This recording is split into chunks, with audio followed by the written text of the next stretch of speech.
ये एक बीजेपी के एजेंडा है कि वोट कैसे करके हम पाए, आपस में वो लोग जाति धर्म पे लड़ा और वोट लेने का काम कर रही है। तो हमारे झारखंड में तो हिंदू मुस्लिम तो नहीं है, यहाँ तो कुर्मी माता और आदिवासी है।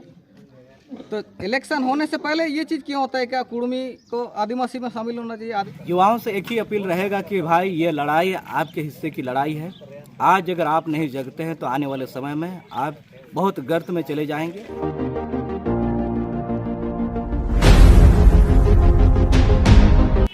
जोहार। अभी मैं कुटपानी प्रखंड के जो छोटा चिरू गांव में आए हुए हैं और आज यहाँ JBKSS के महासचिव सृजन हाइब्रू के जो यहाँ उनको बुलाया गया था और यहाँ गांव के लोग काफ़ी जनसंख्या में पहुँचे थे। युवा लोग ने कहा कि यहाँ लोकल क्षेत्र में कई सारे कंपनियाँ बैठी हुई है और नौकरी नहीं दे करके बाहरियों को या सारा चीज़ में नौकरी दिया जा रहा है, तो इस पर आप क्या कहना है? सबसे पहले तो आपके चैनल में जुड़े जितने भी दर्शक और श्रोताओं को मेरे तरफ से बहुत बहुत जोहार। हकीकत बात तो ये है, ना केवल ये छोटा चेरू का बात है, लगभग झारखंड के किसी भी कोने में जाइएगा, जिस क्षेत्र में डेवलप के नाम पे अलग अलग कंपनी खोली गई है, अलग अलग कॉलेजें खोली गई है, हर क्षेत्र में देखिएगा यही समस्या पड़ी हुई है। आज जिस क्षेत्र में हमने आया है, जिस क्षेत्र में हमने कदम रखा है, सचमुच में रोजगार के क्षेत्र में, नौकरी के क्षेत्र में, शिक्षा के क्षेत्र में, हर जगह से इन लोगों को जो है वांछित किया जा चुका है।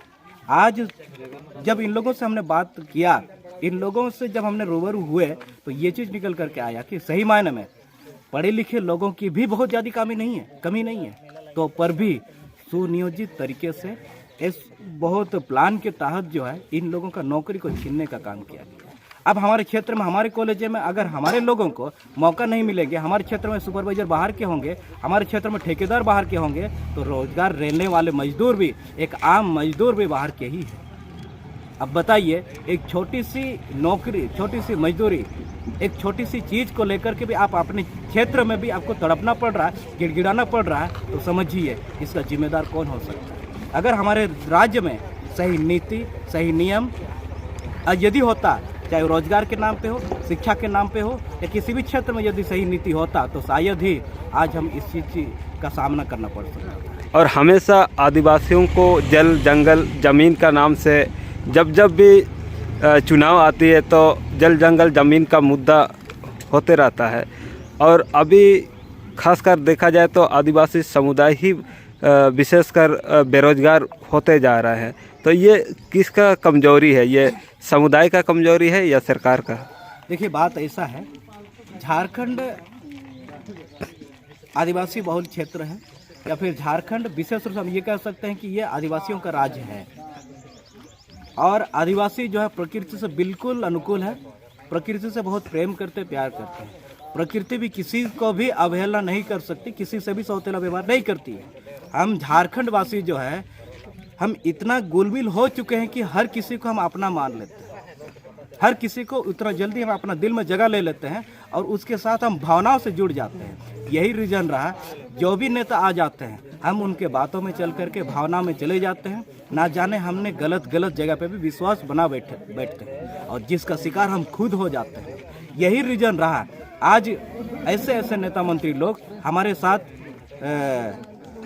भावनाओं का खेल करके हमारे साथ पावर तो ले लेते हैं, बाद में हमारे लिए जो नीति बननी चाहिए, हमारे लिए जो रोजगार का सृजन करनी चाहिए, वो चीज़ नहीं कर पाते हैं। सही मायने में अगर इस चीज़ का अगर ये करें तो सही नेता हम लोग नहीं चुन पाते हैं और सही नेता नहीं जा पाते हैं, और सही नेता बन भी जाते हैं तो हमसे सलाह नहीं लेते हैं, जिसके कारण हमारे हित में, हमारे लिए, हमारे लोगों के लिए ना रोजगार का, ना शैक्षणिक का, ना किसी भी प्रकार का जो है नीति नहीं बना पाने के कारण हम लोगों को रोजगार नहीं दे पा रहे हैं। सीधी कमजोरी सरकार को है। यदि अगर वो हमारे लिए कुछ भी करता, हमारे हित में अगर नीति नियम बना लेता, तो शायद आज सरकार को उंगली करने का मौका हम लोग को नहीं मिलता। झारखंड के आदिवासी मूलवासी युवाओं को, जो पढ़े लिखे युवा लोग, अभी आपके ओर से और आप सभी युवाओं के ओर से क्या संदेश देना चाहोगे? युवाओं से एक ही अपील रहेगा कि भाई ये लड़ाई आपके हिस्से की लड़ाई है। आज अगर आप नहीं जगते हैं तो आने वाले समय में आप बहुत गर्त में चले जाएंगे। इसलिए एक विनती रहेगा कि आप इस लड़ाई का हिस्सा बने, इस लड़ाई में अपनी सहभागिता को सुनिश्चित करें और इस लड़ाई को उस सक्सेस, उस सफलता तक पहुंचने में आप कदम से कदम मिलाइए और साथ दें। आज तो विचार विमर्श हुआ, तो हमारे सृजन हाइब्रो जी हम लोग यहाँ आमंत्रित किए हैं और इस विषय में हम लोग यहाँ चर्चा किए हैं कि यहाँ का आदमी पढ़ लिख करके बाहर क्यों जा रहा है और पढ़ लिख करके यहाँ का आदमी क्यों रोजगार नहीं मिल रहा है। तो इस सब्जेक्ट में हम लोग को थोड़ा सा विचार विमर्श हुआ और यहाँ का आदमी को जगह ज़मीन छीना जा रहा है। कैसे छीना जा रहा है? हमारे सरकार होने के बावजूद छीना जा रहा है। कैसे हो रहा है?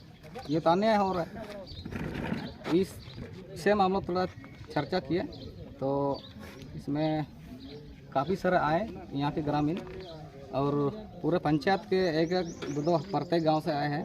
तो सब मिलकर ये डिसीजन हुआ कि हम लोग के क्षेत्र में हम ही लोगों का थोड़ा विकास के लाइन पे हो और जो भी यहाँ पर अगर नौकरी वगैरह देता है सरकार, तो उसमें प्राथमिकता होता है कि हम लोग को पहले मिले और बाहर लोगों को बाद में। पहले अपना पेट भरेंगे हम लोग, उसके बाद ना बाहर को देंगे। ये सब विषय में थोड़ा चर्चा हुआ। फिर पढ़ लिख करके बाहरी लोग यहाँ पर नौकरी ले रहे हैं। कैसे ले रहे हैं? हम लोगों का सरकार यहाँ से MLA MP बना के चुनाते हैं, उसको दिल्ली में ये चीज़ नहीं बोलता है कि यहाँ का आदमी बेरोजगार है, यहाँ का रोजगार मिलना चाहिए। इसमें तो चर्चा नहीं होती है। जो भी MLA MP हम लोग सरकार चुने वो तो इसमें चर्चा करती है कि वहाँ पर रोड बनाओ, किसी जगह कंपनी बनाओ, इसमें चर्चा होता है। इसमें क्या कि उस लोगों को फायदा है, क्योंकि उसमें उन लोगों को परसेंटेज मिलता है।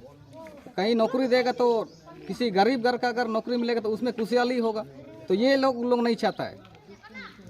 तो इसलिए हम लोग 100% बेरोजगार हैं यहाँ पढ़ा लिख कर के आदमी। देखिए अभी जो सिपाही बहाली का निकला, हम लोग पश्चिमी सिंहभूम में 332 सीट दिया है, तो उसमें लिखा गया है कि 50% होमगार्ड उसमें निश्चित है। तो ये कहाँ, यहाँ पर तो ST OBC के तो सीटें नहीं है, तो क्या 50% उन लोगों को दे रहे हो? हाँ, आरक्षण देकर के क्या फ़ायदा है इसमें? तो कम से कम यहाँ कोलान क्षेत्र है, कोलान में आदिवासी लोग ज़्यादा है, ST SC ज़्यादा है, तो उन लोगों पर ज़्यादा सीट होना चाहिए कि नहीं? आप देखिए बाहर पंजाब में देखिए, वहाँ आम आदमी की सरकार है, वहाँ पर अगर सरकार 2 साल में 40-45 हज़ार रोजगार देने के लिए दे रहा है, वो दे के पक्का हो चुका है, तो हम लोग का सरकार क्या कर रहा है? वो 4 साल उन लोग खाया, फिर लास्ट में आदमी लोग को गुमराह करने के लिए वैकेंसी निकाल रहा है। ये सब नहीं चलना है। तो जब पंजाब सरकार 2 साल में 40-45 हज़ार आदमी को रोजगार दिया, सरकारी नौकरी दिया, तो झारखंड सरकार क्या सोया हुआ है? जबकि हमारे झारखंड से 40% खनिज मिलता है। हाँ, और खनिज कौन कौन ले रहा है? बड़ा बड़ा पूंजीपति लोग लेकर के यहाँ का आदमी को शोषण कर रहे हैं, अधिग्रहण कर रहे हैं। तो उसका तो नीति नियम बनना चाहिए। अभी हाल फिलहाल में देखिए, अभी कुंटा से रूढ़ी बाई तो उधर बुनुमदा जाने की रास्ता चौड़ी कराना, ये किसके लिए हो रहा है? तो ये पूंजीपति के लिए ना बन रहा है। तो इसमें आम आदमी का तो वहाँ तो नीति नियम नहीं बन रहा है।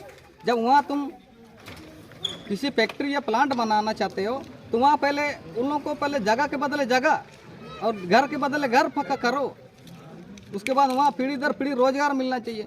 इसमें तो बातें नहीं होती है। तो ये सब सरकार ध्यान में देना चाहिए। झारखंड में जाति और धर्म का ज़्यादा राजनीति भी होती है और स्थानीय युवाओं को भटकने के लिए कई सारा ऐसा आदिवासी मूलवासियों के बीच में लड़ाई करने का बात होती है। तो इस पर आप क्या कहना चाहोगे? इस लड़ाई लड़ने से क्या झारखंड के जो आदिवासी मूलवासियों का विकास हो पाएगा? देखिए अभी आप भी जानते हैं और बाकी जितना पढ़ा लिखा लोग हैं वो लोग तो सारे जानते ही है। देखिए हमारे झारखंड में कोई हिंदू मुस्लिम तो नहीं है। आप दूसरा स्टेट में जाइए, बाहर जाइए, तो उसमें हिंदू मुस्लिम आएगा। ये एक बीजेपी का एजेंडा है कि वोट कैसे करके हम पाए। आपस में वो लोग जाति धर्म पे लड़ा और वोट लेने का काम कर रही है। तो हमारे झारखंड में तो हिंदू मुस्लिम तो नहीं है, यहाँ तो कुर्मी माता और आदिवासी है। तो इलेक्शन होने से पहले ये चीज़ क्यों होता है? क्या कुर्मी को आदिवासी में शामिल होना चाहिए? आदिवासी मूलवासी को आपस में लड़ने का माहौल बना है। इसको ख़त्म करने के लिए आपके और आप जैसे युवाओं की ओर से क्या बोलना चाहोगे? देखिए, इसमें हम चाहेंगे, आपके चैनल के माध्यम से बोलना चाहूँगा, जितना हम लोग झारखंडी लोग हैं, ये जो JBKSS है, ये किसी एक समुदाय का नहीं है, ये पूरे झारखंडी पार्टियों का समुदाय है। तो हम कहना चाहेंगे पूरा झारखंड के जितना भी झारखंड के मूलवासी हैं, वो लोग हम लोग एकजुट करके लड़ेंगे तो जीतेंगे। और तब जाकर हम लोग बाहर का आदमी की जो यहाँ नौकरी करने आ रहे हैं, उन लोगों को कैसे रोकेंगे, इसमें विचार विमर्श करके उन लोग को हम लोग रोकने का काम करेंगे। झारखंड में हम लोग को मूलवासी होने के बावजूद भी हम लोग को नौकरी नहीं मिल रही, क्यों नहीं मिल रहा है? तो ये नौकरी बाहर लोगों को बेचा जा रहा है। इसका मतलब इसमें मंत्री जो भी है, IAS ऑफिसर है, ये लोग सेटिंग वेटिंग करके किसी से बाहर से हम 10 लाख 15 लाख रुपया उन लोग ले करके उन लोगों को नौकरी दे रहा है। और यहाँ का आदमी तो उतना पैसा नहीं है, तो वो तो नहीं देने खोजेगा उतना, तो वो कहाँ से लाएगा 10-15 लाख। तो इसी वजह से हम लोग बेरोजगार होते हुए जा रहे हैं और हम लोगों का नौकरी किसी और को मिल रहा है। थोड़ा युवा वर्ग से अपील करना चाहता हूँ कि आप लोग जागरूक हो जाइए और अपना लड़ाई को महत्वपूर्ण समझ करके इस लड़ाई में आप शामिल हो जाइए, अपना योगदान दीजिए, तभी जाकर हम लोग का अपना भविष्य बचा सकेंगे। नहीं तो आने वाला हम लोग का जीवन पूरा पत्थर होने के लिए कोई देरी नहीं होगी।